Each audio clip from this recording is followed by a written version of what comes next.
Station Kopaganj, Mau, Uttar Pradesh. एक ऐसा अधिकारी जिसने अपने ही विभाग के भ्रष्टाचार को न सिर्फ उजागर किया बल्कि कभी भ्रष्टाचारियों के आगे झुका नहीं। आज ऐसे ही अधिकारी की कहानी आज हम आपके सामने रखने जा रहे हैं। साथ ही उत्तर प्रदेश में फैले भ्रष्टाचार के जाल को भी उजागर करती यह तस्वीरें देखें आप। क्या आप भी जब कोई संरचना, सड़क, नाली, पुल, पुलिया, पानी की टंकी गिरती है तो यह सोचते हैं कि इसमें किसी इंजीनियर की गलती है? क्या आजाद भारत में इंजीनियर ईमानदारी, निष्ठा से बढ़िया गुणवत्ता, टिकाऊ संरचना नहीं बनवा सकते हैं? क्या आप भी यह सोचते हैं कि इंजीनियर कमीशन लेकर घटिया गुणवत्ता का निर्माण कराते हैं?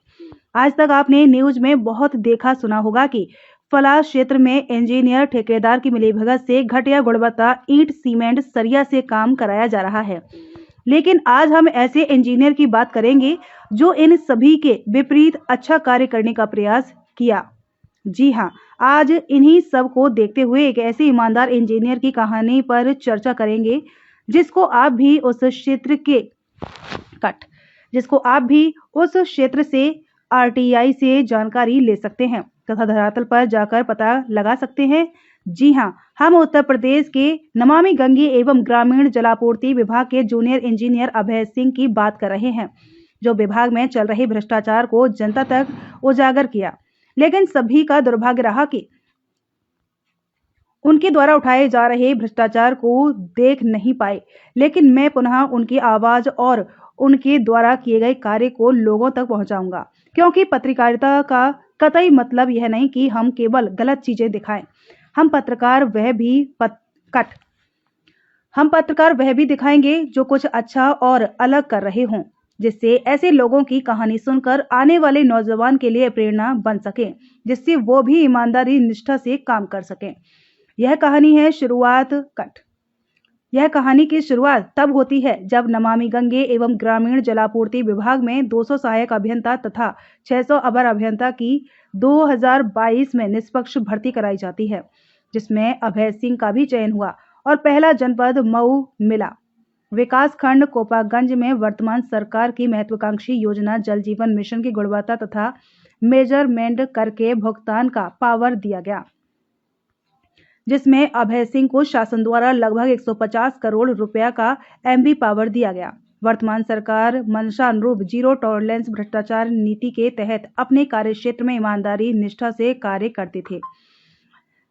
जैसे में स्थलीय निरीक्षण पर घटिया गुणवत्ता सामग्री, ईंट, सीमेंट, सरिया वापस कराना तथा घटिया गुणवत्ता सामग्री से बनी संरचना को तोड़कर पुनः बढ़िया गुणवत्ता सामग्री से बनवाना तथा सड़क खोदकर न छोड़ने देना तथा सड़क मरम्मत कार्य बढ़िया गुणवत्ता से कराना तथा भ्रष्ट ठेकेदारों के खिलाफ पत्र लिखना तथा ग्रामीणों की समस्या आने पर मात्र घंटों में उनकी समस्या का समाधान करना इत्यादि राष्ट्रहित कार्य करते हैं।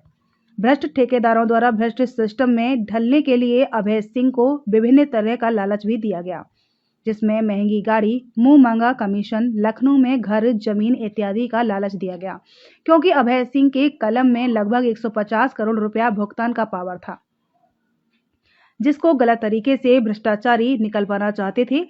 जब विभागीय भ्रष्टाचार में सहयोग करने से अभय सिंह ने मना कर दिया तो उनका कोपागंज ब्लॉक से रानीपुर ब्लॉक में स्थानांतरण करवा दिया गया और यह स्थानांतरण राज्य स्तरीय प्रशासनिक अधिकारी द्वारा कराया गया।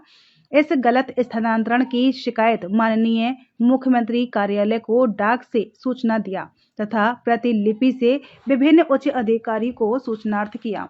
पुनः ब्लॉक रानीपुर का कार्यभार ग्रहण करके उस क्षेत्र का स्थलीय निरीक्षण किया तो वहां पर विभिन्न तरह की कमी पाई गई, जिसमें अभय सिंह द्वारा एक पत्र लिखा गया कि जब तक मानक अनुरूप कार्य नहीं कराया जाएगा तब तक मेरे द्वारा मेजरमेंट करके भुगतान भी किया जाएगा।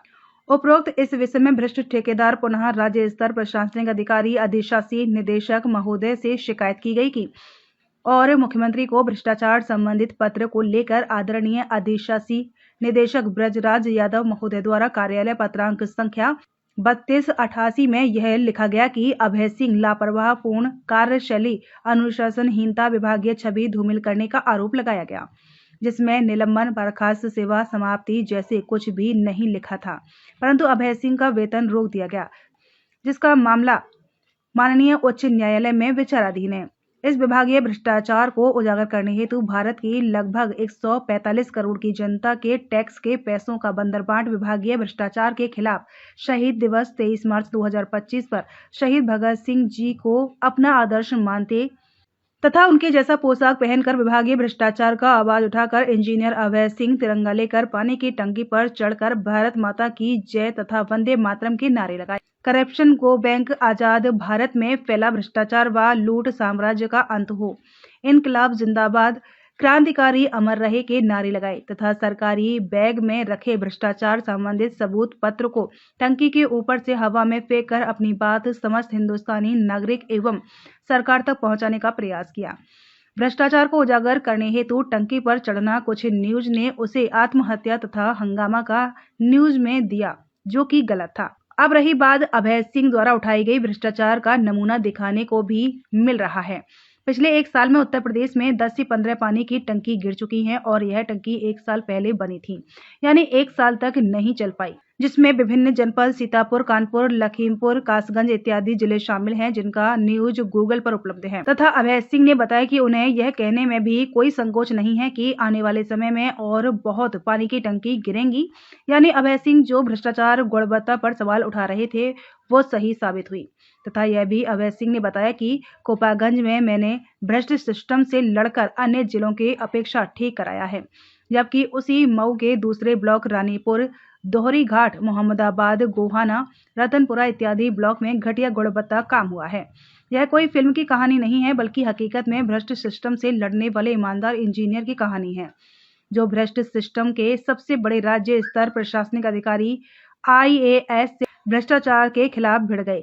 जिसने भी अभय सिंह की कहानी देखी, सुनी और आप अपनी राय जरूर दें और ऐसे अधिकारी का सहयोग करें, क्योंकि यदि अभय सिंह भ्रष्ट सिस्टम से हारे तो कोई भी मां अपने बेटे को ईमानदारी, निष्ठा से भारत की सेवा करने से डरेगी।